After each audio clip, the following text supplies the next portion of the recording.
most employment application now is done online, the resume, and they will do that. They will verify your educational credential before they move to the next step. They can also do that in conjunction with a pre-screening telephone interview.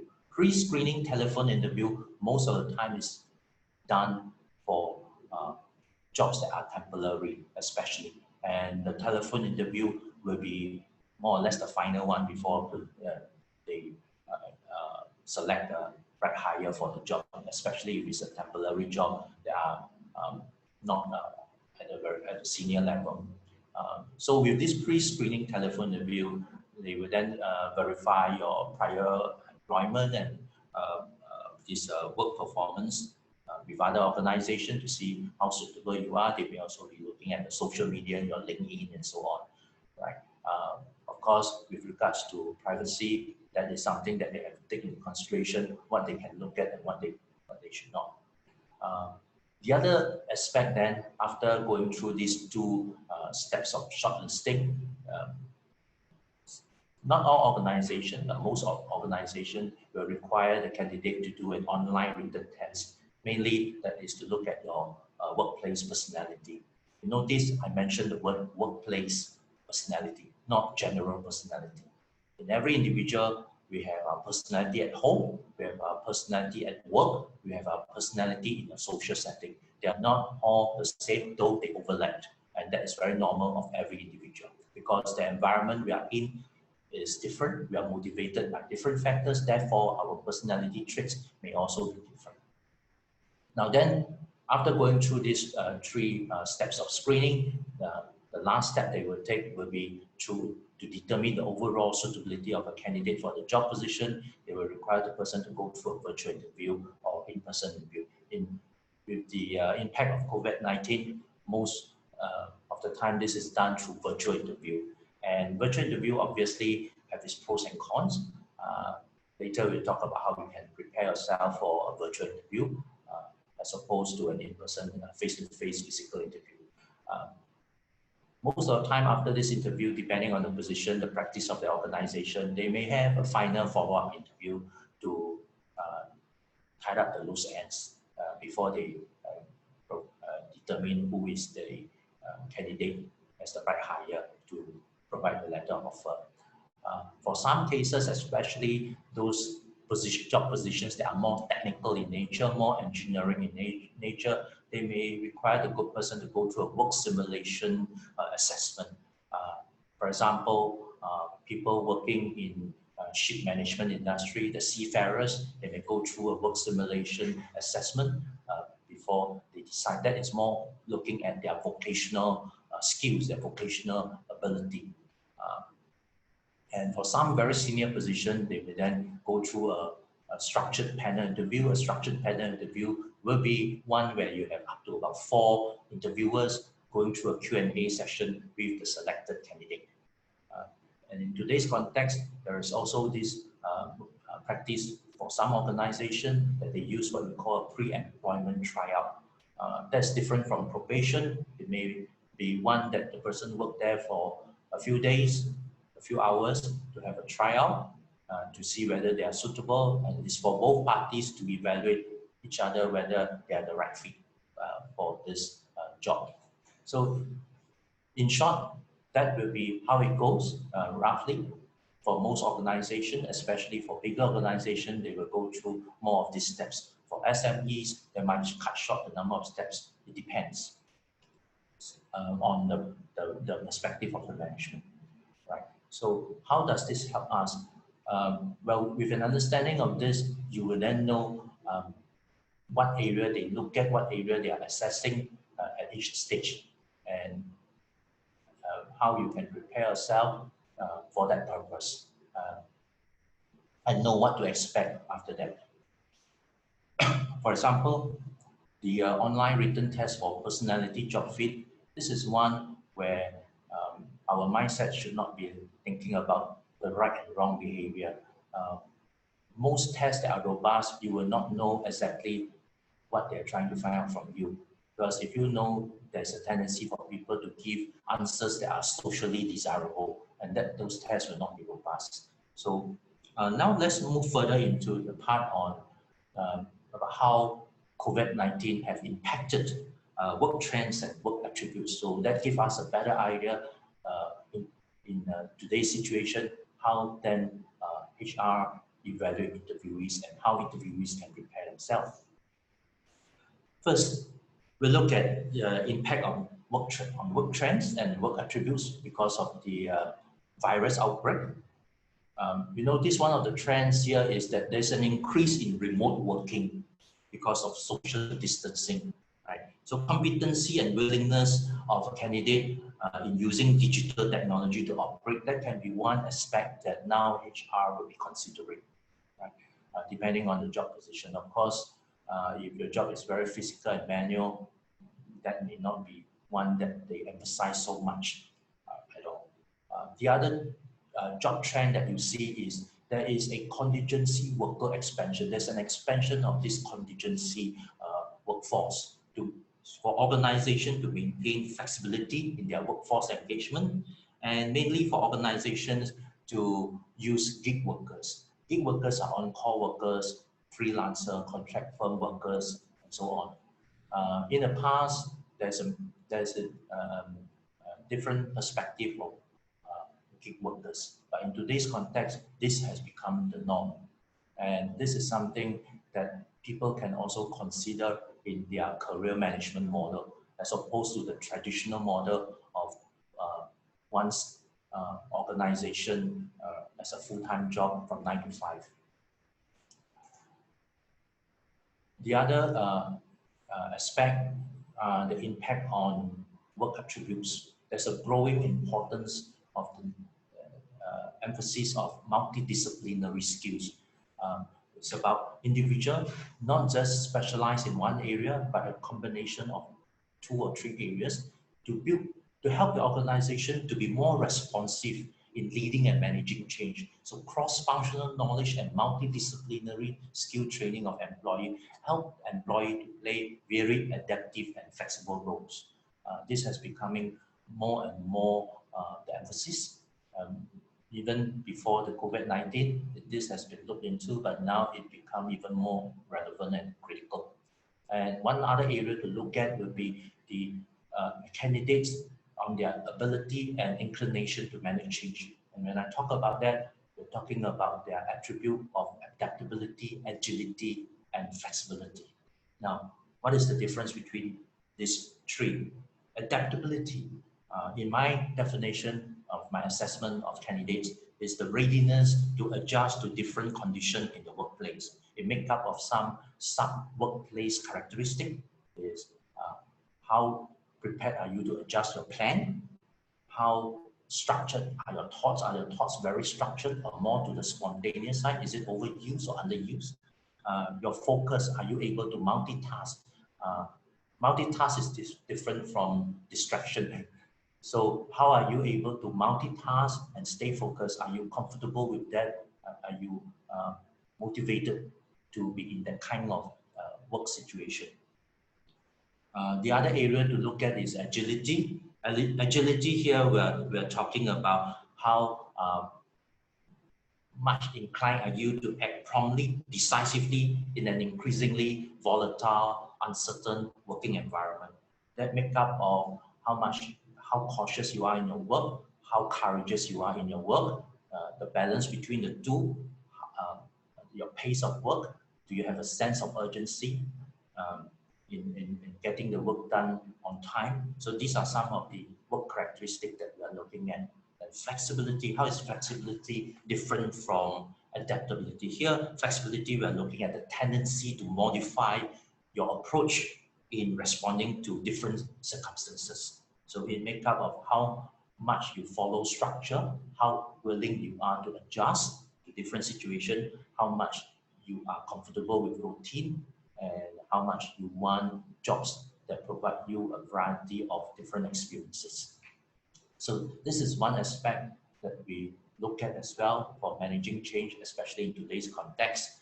And then the last aspect that I want to talk about here is on work attribute, how the outbreak have impacted and receive more emphasis in today's context from the HR perspective is the attribute of resilience. So resilience here, we are talking about how much the person is inclined or have a tendency with the strength to recover from setbacks quickly, right?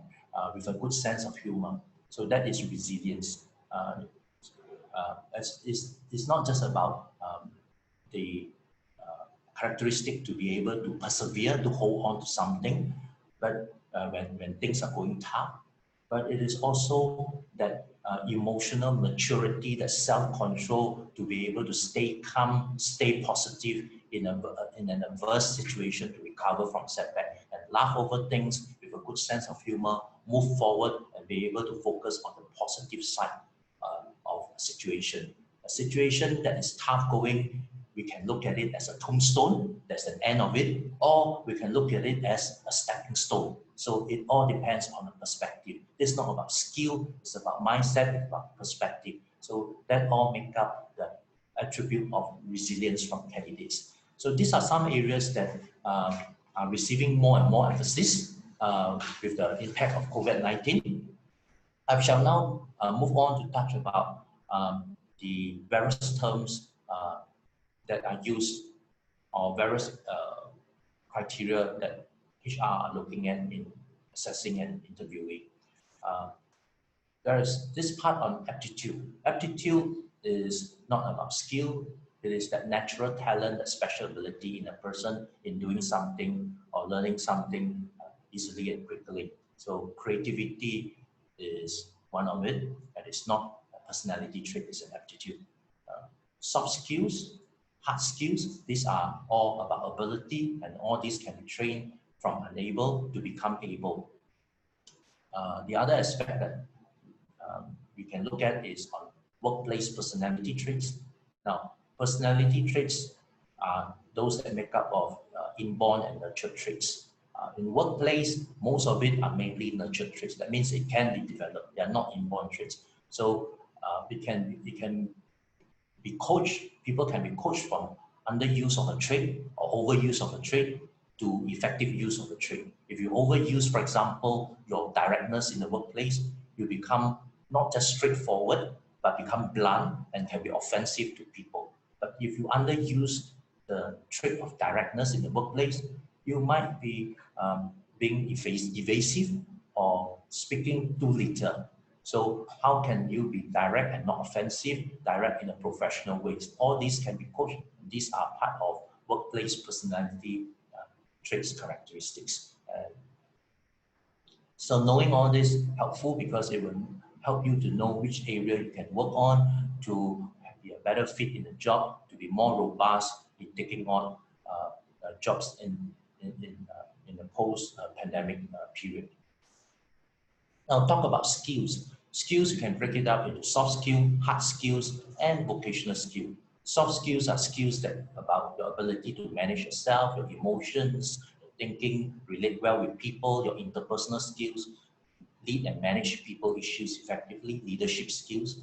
Hard skills or technical skills are skills that help the individual to apply their vocational skills competently. Now, vocational skill can be either soft skill or hard skill, or can be a combination of both. That all depends on the job position you apply for, the job level, the company for the job position. If you are applying for a job like a software engineer, then your vocational skill may be largely technical, and the soft skill will be a much smaller portion. But if you are applying to work as a customer service consultant in a fast-moving consumer goods industry, then your vocational skills are largely your soft skills. Okay, I'd like to touch on now on one other area is about personality, job fit, suitability, preparedness, and readiness. What are they? Job fit mainly is looking at how matching is your inner motivation with the vocational role. Whereas preparedness, psychological preparedness, talking about your understanding on the vocational requirements to perform for that role. Having an understanding doesn't mean you're ready. Readiness here is talking about how much you fit into the vocational requirements in terms of your behavior. That means in the actual work, what you understand, is it what you really do, and is what you really enjoy doing. So these are the various aspects for us to look at to give us a better understanding on what areas to prepare, what the HR is looking for from an interviewee. Next, I'd like to talk about the essential qualities. So having this understanding, what are the essential qualities? Qualities can be essential, important, and desirable. Obviously, we want to look at the most important one, which is the essential ones.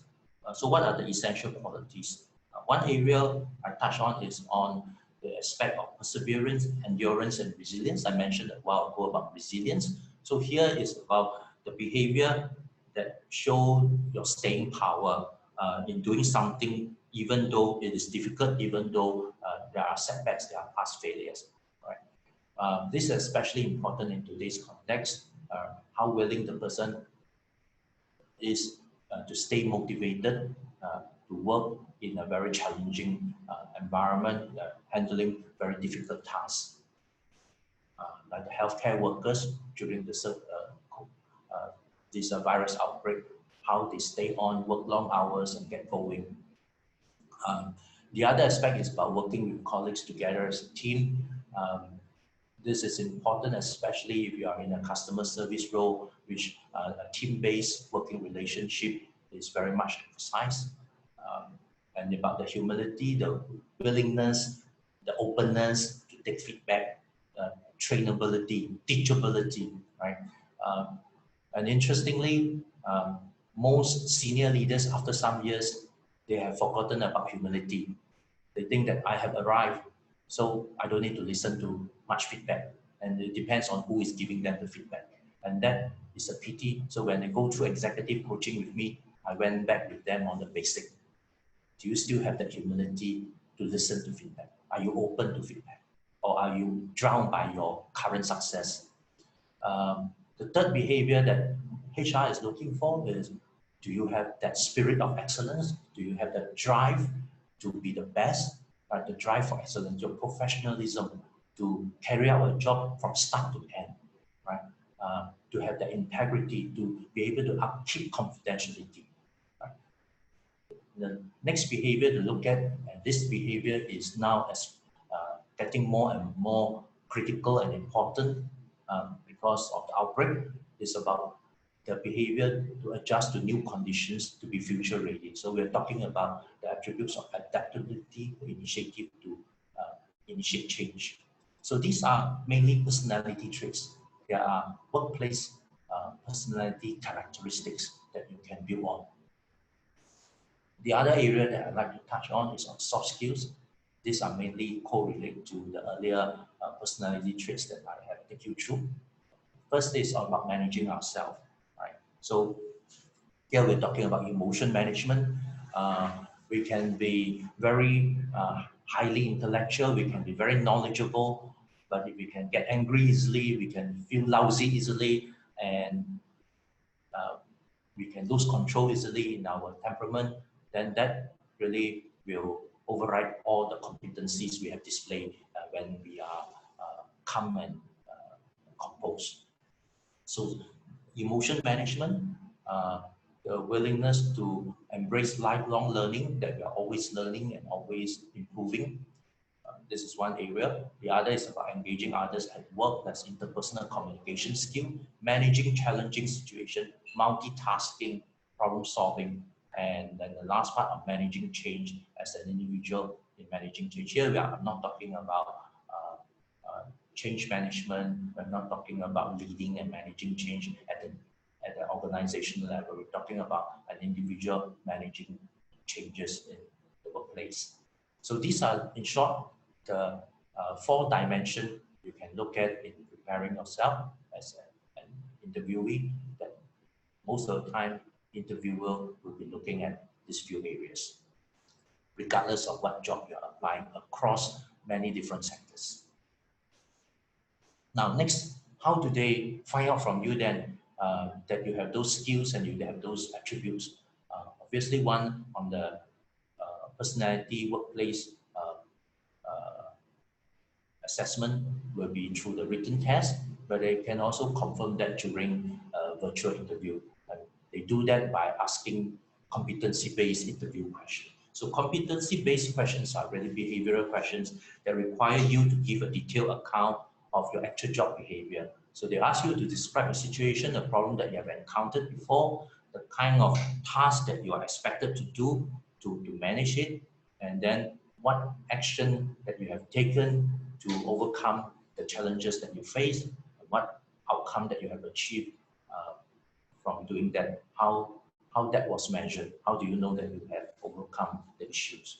So these are ways that interviewer will use to assess an interviewee. So it's about answering questions. Now, I will also talk about how you can prepare yourself by not just answering questions, but also asking questions. It's a two-way communication. A lot of times, interviewee forget to interview back. They go through a virtual interview, they answer all the questions, and they just wait for the interviewer to tell them what's next. Right? So that should not be how it goes. It should be a two-way communication process. Right? So now I'd like to give some examples of competency-based interview questions. We'll talk about resilience so much. So resilience here, one of the tendency to recover from setback and move forward. One of the questions that they may ask, or they may ask it differently, but this is one example. Describe a time when you failed to complete the task set by your senior. What were your challenges? What did you do? So these are questions that they want to find out about your resilience. The other is about your cooperation, the tendency to work together towards achieving a team goal despite your own work commitment. Describe a work scenario where you were part of a team and have achieved success in completing a project together. What was your role and your contribution in this project? How each team member has contributed to the project? Do you talk a lot about just yourself, or you also mention about the effort, the contribution of other team members? From here, they will have an idea, your view on teamwork, right? Those who talk a lot about themselves and mention nothing about others, it gives them an indication that their focus is a lot about themselves. Nothing wrong about focusing on yourself. Being self-centered is not selfishness. Being self-centered is being responsible to take ownership of your improvement of yourself, but do not forget about the contribution of others in the team. Professionalism, like the drive for excellence, is to get hand in hand. It's about the tendency to identify gaps to close, initiate corrective action. So you may be asked to describe a situation where you were assigned to achieve a very challenging task. What aspect of this task did you find it most difficult? What were the difficulties? How did you manage these difficulties? Adaptability. Do you have the tendency to think on your feet and take prompt action to achieve the desired result? For example, describe a situation that required a number of things to be done at the same time. How did you handle that? What was the outcome? So with this, I'd like to touch on how you can prepare yourself effectively as an interviewee. With all this information, one point to really take note is to have a quick understanding of yourself, your strengths, your weaknesses, right? To do that is to have a career profile. So that will be something that I'm touching on in the afternoon from 1 to 2 on career profiling. So that gives you a clear idea of which skill to improve, the job role, the industry that you are interested in, if you have not done so.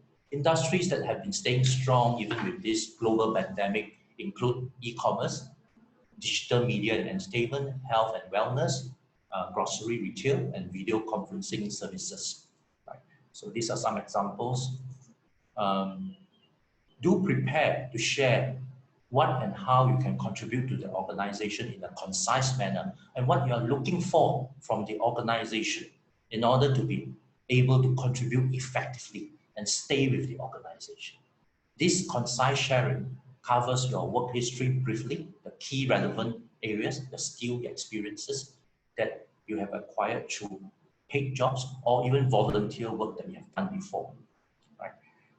People ask me, if I don't have the experience, it's a chicken and egg, isn't it? I can't get in, they want experience. But if they see that I don't experience, they don't employ me, and therefore I remain without the experience. Well, if you are someone who are very convicted of going into the industry for that job to acquire experience, you might want to look for an opportunity to do volunteer work that are similar, that are relevant, that you can talk about. Participate in a project as a volunteer, right? These are your investment, right? This will also give you a feel of whether that kind of job, that kind of industry, that kind of environment, is it really for you?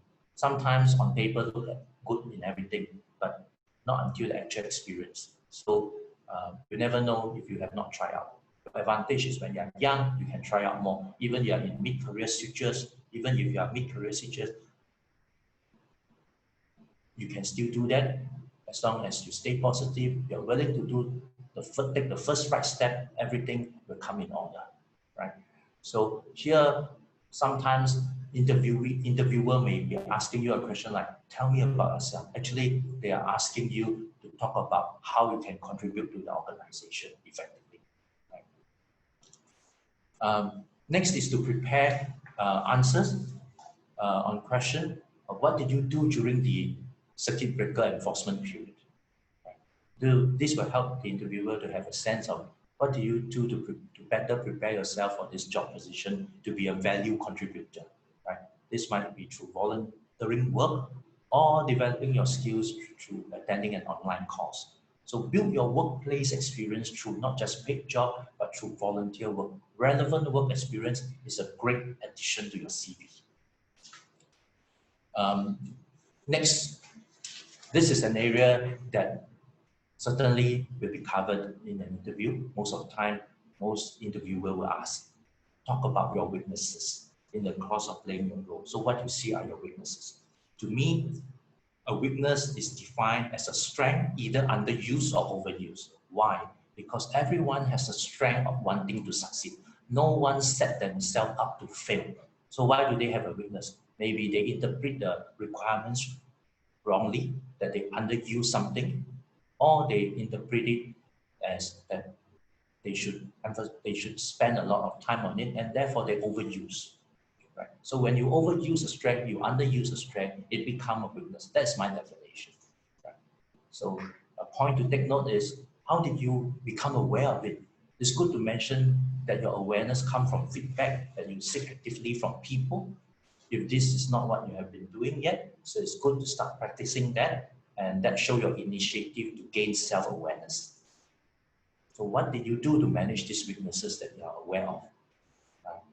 What improvement action are you taking? What developmental action are you taking? How do you know that you are making progress in managing those weaknesses? What are some of the indicators that show your progress? So if you talk about this in an interview, it will be something that the interviewer will be impressed by, because they see your initiative to gain awareness, they see your initiative to develop yourself, to embrace continuous development, and that is a strength will turn into a weakness, a weakness will turn into a strength.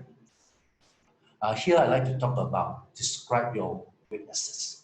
In describing your weaknesses, avoid saying that I have no weaknesses, I have no blind spot. This gives the impression of being in denial. Or I'm a workaholic, I'm too much a perfectionist. That gives the impression of being dishonest, though you may not be. I never thought about it yet. It may be an honest answer, but it may give the impression of the lack of self-awareness. No one ever asked me.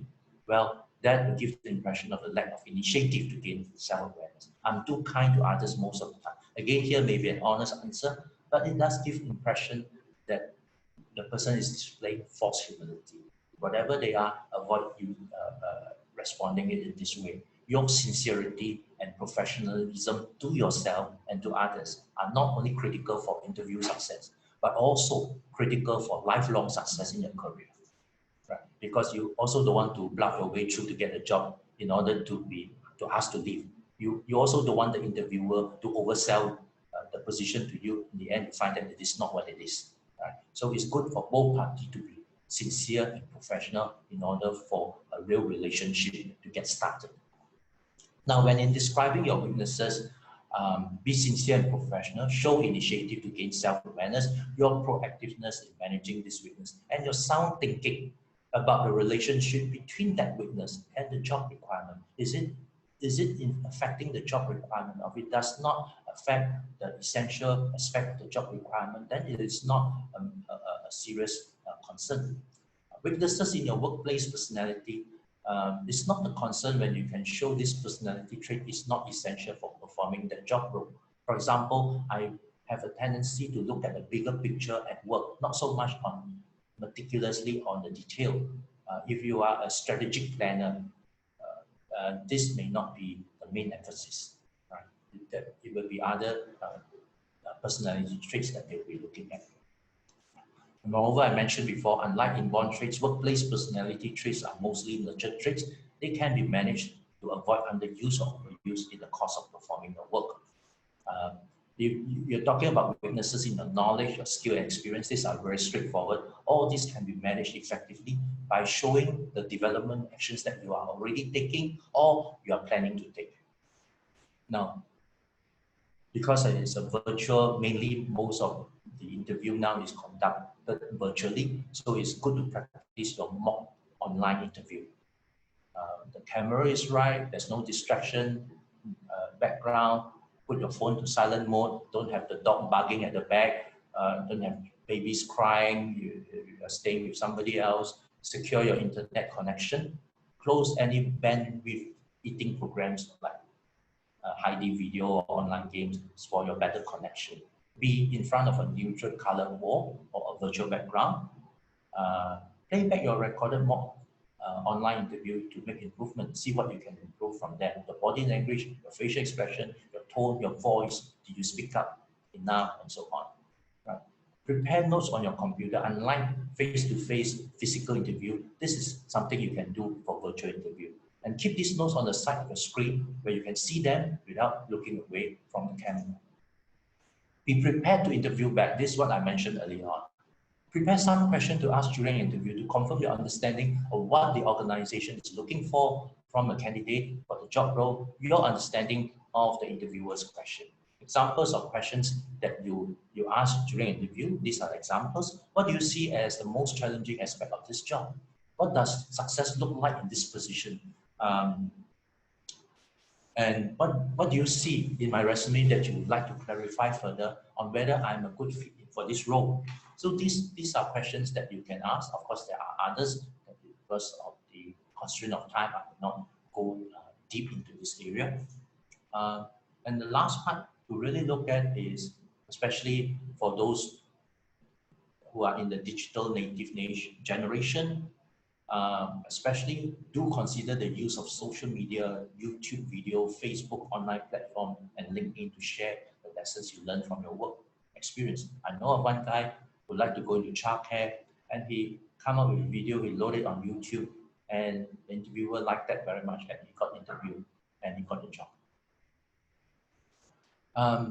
Now, in conclusion, with the outbreak of this virus, nobody can predict what exactly business demand can be after this year, right? It largely depends on how willing we are and how effective we are in deepening our capability, reinventing ourselves to tap on new opportunity, to replace those that are lost. But one door closes, another opens. However things turn out, the willingness to take the first step, right, to deepen our capabilities, to become more robust, more versatile, more adaptable, with more resilient, will stand us in good state. Ahead of us can be a tombstone or a stepping stone. The outcome is in the choice we are making. Right, so with that, I end my sharing today on evaluating interviewees from an HR perspective. Do participate in the survey with the QR code that you see and the link that you see on the web page. Now it's time for us to have some question and answer.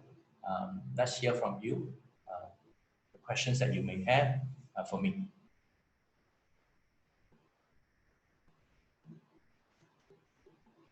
Any questions?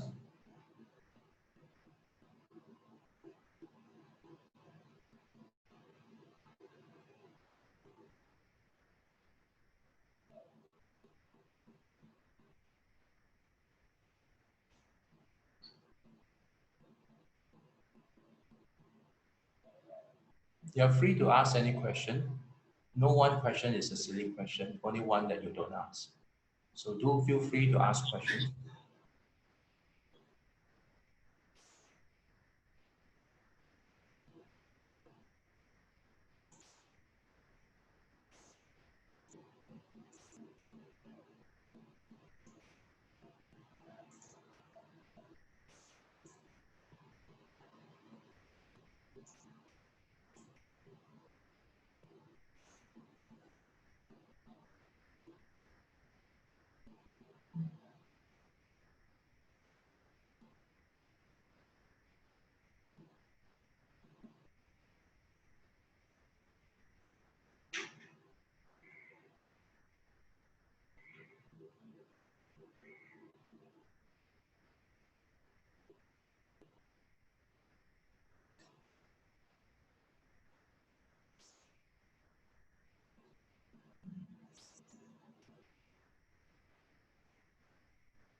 Well, I do see questions like, would there be a chance where the interviewer would raise a question about salary related during this pandemic situation? Um, Salary would be something that they may ask, and it's okay to talk about it. Uh, of course, your main emphasis is on the scope of the work.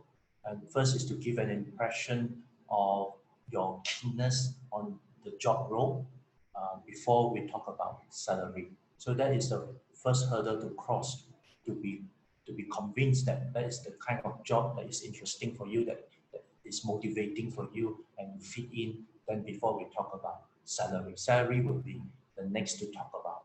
Right? Nothing wrong about talking about salary.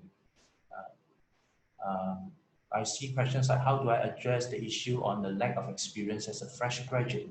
Yes, no one start with experience, right? How do you get started? Even a trainer, a lecturer, how do you become a lecturer? How do you become a trainer if you have not any training experience, right? Well, be a volunteer, assist experienced trainer, find opportunity for voluntary work, to do projects, uh, and that will help you to gain experience. What are some common interview questions that HR manager will ask? I did address that just now on your resilience, on the professionalism, and on your adaptability to change, on your willingness to work as a team. Then you can refer back to those. And mainly they ask you by describing a previous situation, or if you don't have past experience, assuming that this is a situation, what will you do? How do you see it?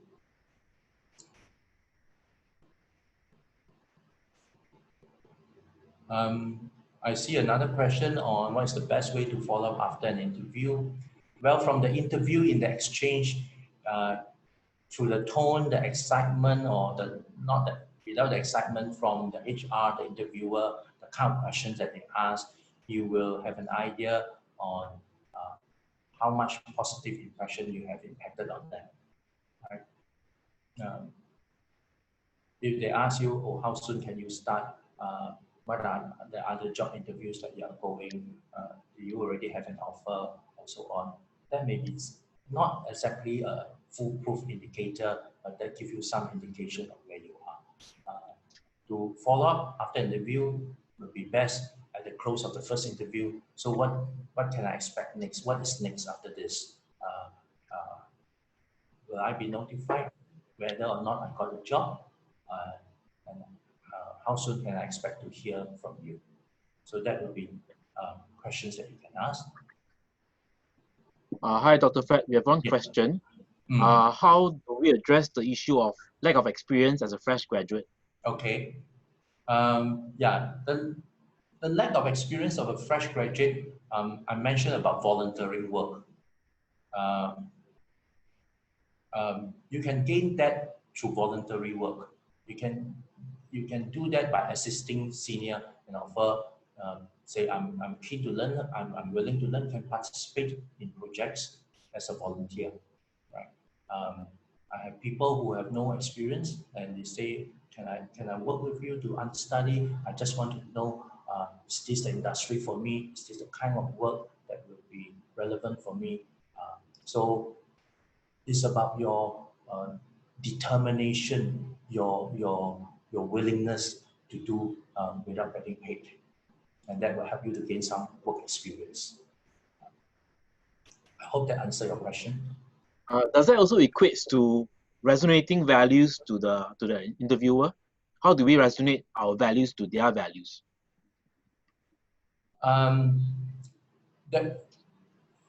That really depends on the willingness of both parties to come together, right? Interview is a two-way communication.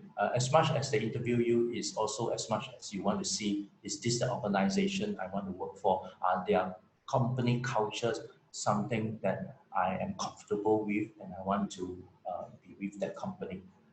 What is written on paper about the company core value may not be exactly what they are. Not because they want to hide it, but they may not have attained the desired value that they wanted to. So through the conversation, you will see whether there is a chemistry fit. I just recall many years ago, I was very keen to work in the retail industry, in the marketing communication role for a retail industry. I actually write in without them advertising, and I said I'm keen, very keen in this area, and I want to gain some experience in this area. If this is a company that has an opportunity for me to gain this experience, I'm willing to work as a volunteer. I'm willing to come to gain experience, to learn from you, and if this is a company to stay on, I hope that would be what I can do to contribute to this company. And I get into the company. That's how I gained my experience in marketing communication 20 years ago, not now. Yeah.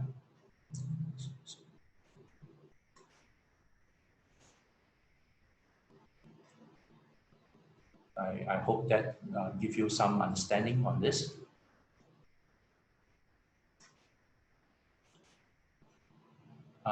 Okay, one other question I see here is that do you think because of the economic downturn, will there still be opportunity for business graduates to find opportunity in this industry? Yes, I mentioned just now a while ago, some door closed, other doors open, right? And this I will talk more about it in the afternoon on career profiling. I did mention a while ago briefly on some of the industries that are booming, they are hiring, e-commerce, digital media and entertainment industry, health and wellness industry. These are industries that are growing, and you can explore in those industries as well.